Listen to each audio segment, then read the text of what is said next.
There's a quiet migration happening right now that almost nobody notices. The people who are most awake, most self-aware, and most psychologically mature are slipping away from mainstream life. Not with protest signs or dramatic exits, they just withdraw. They log off social platforms, resign from roles that require masks, leave relationships that demand pretense, and choose solitude over constant social performance. Carl Jung named this movement a necessary pulling back. He argued that when a person's inner awareness becomes intense enough, being part of the mass unconscious actually causes real bodily distress. This isn't just a figure of speech. It's a somatic pain that comes from living inside shared denial. I'll lay out why Jung thought this withdrawal isn't merely predictable, it's essential. Why?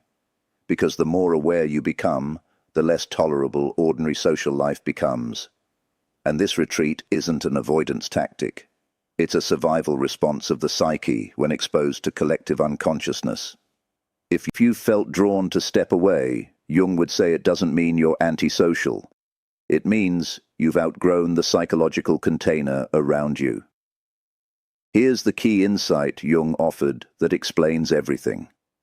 Society operates on collective unawareness, shared fantasies, common projections, and mutually held blind spots. These aren't glitches, they're the operating system. It functions only if most people participate without conscious awareness. When someone awakens, really awakens, not just intellectually, but in their inner life, they become a disruptive element. They perceive the projections other people live inside. They recognize the buried shadows everyone is denying. They see the unconscious motives driving public life. And once that clarity appears, it can't be turned off. Jung himself felt this. As his inner life deepened, ordinary social contact felt intolerable, not because he considered himself superior, but because he was awake in rooms of people still asleep. Each exchange required feigning ignorance of what he perceived beneath the surface. That tension is the curse of higher consciousness. You grow psychologically isolated while still surrounded by others.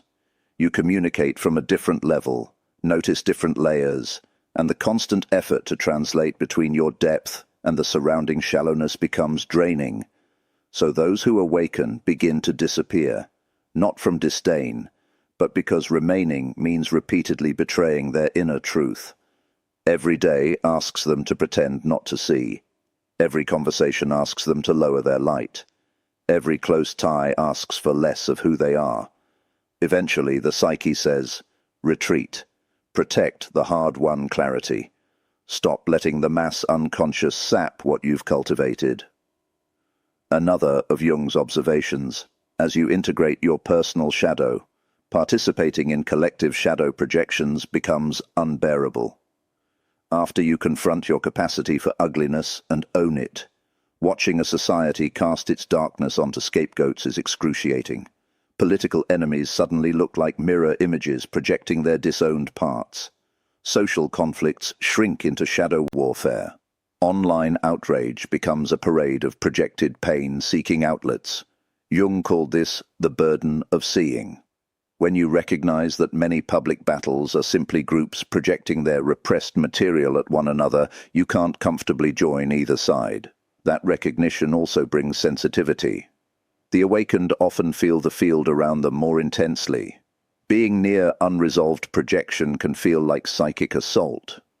Jung noticed that after powerful inner work, crowds felt overwhelming, not because of misanthropy, but because of the psychic turbulence they generated. That's why many conscious people are the first to disappear from social media. The feeds are non-stop projection. Comment sections become arenas of shadow. For someone who's integrated their own darkness, it's like watching people repeatedly injure themselves and blame others for the wounds. A second insight from Jung. Once you've individuated, reached a deeper, more genuine self, performing the social mask becomes impossible. Society expects role-playing, smile when needed, say expected things, inhabit assigned identities. Before awakening, that was easy. After meeting your true self beyond masks, playing the part feels like a small death. Work roles, family roles, online personas, socially acceptable positions, they demand performance. For someone who's found inner authenticity, those performances suffocate. Jung experienced this in his own life. After confronting his unconscious depths, he could no longer fit the neat mold of the respectable Swiss analyst. He couldn't pretend agreement where he perceived something else. He found certain relationships impossible to maintain because they required being someone he no longer was. So he withdrew to Bollingen, his lakeside tower, where authenticity could breathe. This withdrawal is not anti-human, it's pro-authentic. The awakened aren't fleeing society out of spite, but out of mismatch. They've become too real for settings that require facades, too whole for places that only tolerate fragments. One of Jung's patients, an executive who completed individuation work, described it plainly. Boardrooms felt like performance stages where everyone recited the lines executives are meant to recite. Her true self had no role there. She didn't storm out dramatically. She quietly transitioned away, choosing a small town where being real mattered more than titles. Not failure, a different kind of success, living from wholeness rather than image. This pattern shows up across contexts. People leave jobs that require constant masking, end ties built on inauthenticity, and step away from social scenes that demand performance. That's not societal failure. It's the success of becoming true to oneself. And that success makes ordinary participation unsustainable. Jung also framed this energetically. Staying conscious inside an unconscious space costs enormous psychic energy. Imagine what a conscious person must do daily. Filter projections, erect boundaries against draining personalities, translate depth language into surface talk, maintain a steady frequency in a noisy field. Jung called this psychological labor, the often invisible work conscious people do just to survive in unconscious environments. It's exhausting. Each exchange asks you not to be triggered by projections, not to absorb other people's material, not to get lured into communal dramas, and not to dim your truth for social ease. For those still asleep, none of this feels like effort. They flow with the unconscious current. For the awakened, it's like swimming upstream during a storm. Eventually you must leave the water or risk collapse. Jung observed that many of his most conscious patients developed chronic exhaustion, mysterious illnesses, or depression, not from personal neurosis, but from the sustained strain of maintaining clarity in draining contexts. Therapy wasn't always the cure. Stepping away was. One teacher he worked with had debilitating fatigue with no medical explanation. Through analysis, she saw she was pouring so much energy into keeping her consciousness intact amid unconscious colleagues and students that she'd been depleted. Moving to a cabin and away from that environment restored her energy in weeks, not merely from rest, but because she no longer had to battle a psychic tide daily. This is why so many awakened people retreat to nature, solitude, or small intentional communities. They don't run from duty. They protect the consciousness they've built. Consciousness is finite. Spending it on unconscious interactions is like pouring water into sand. For Jung, this withdrawal was archetypal, the hermit phase necessary for individuation. It's not a permanent exile, but a required stage. The psyche needs solitude to stitch together what social life tends to tear apart. The hermit archetype isn't hatred of humanity. It's a structural need. In deep transformation, you must leave influences that pull you back, silence outer noise to hear your inner voice, and integrate inner space where the persona's pressures can't fragment you. Jung's years at Bollingen were not idle retreat, they were the labor of inner development. He needed distance from collective pressures to cultivate individual consciousness.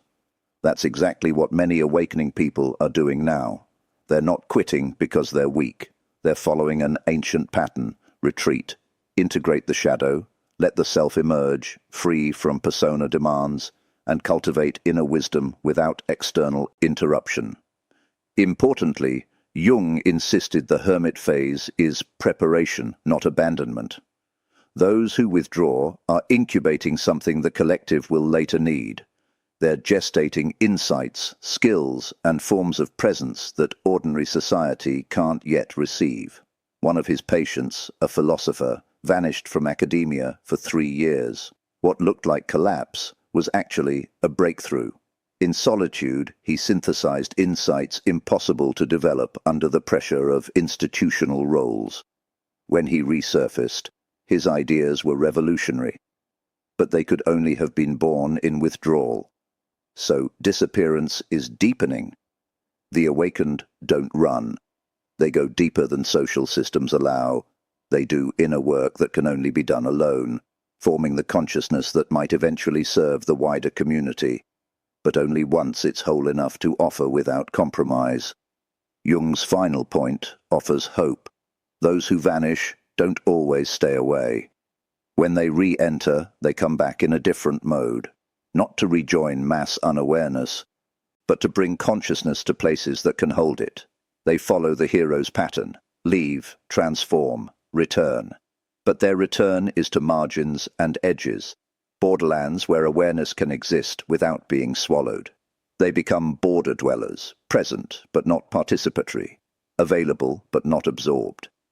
They might show up as artists whose work radiates authenticity, healers who sit with individuals in crisis, teachers for small groups of seekers, or writers who map the path for others. Their presence rarely fits mainstream platforms anymore. Once individuated, de-individuating is impossible. You can't go back to pretending. Jung repeatedly saw this pattern.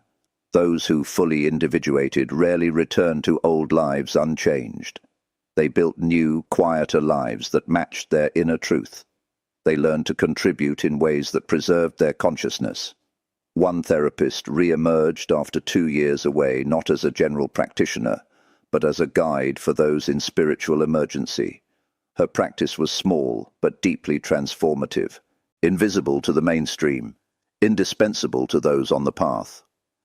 This model repeats.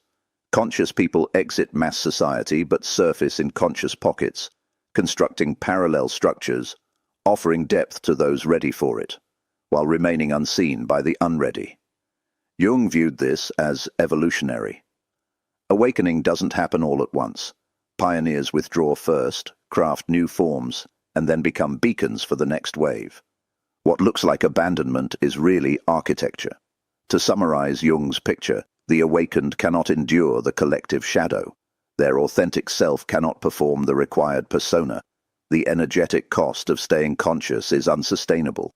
They enter an archetypal hermit phase to integrate, and when they return, it's to the edges, not the center.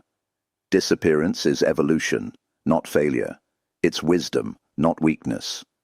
It follows the age-old pattern: withdraw, transform, return, transformed.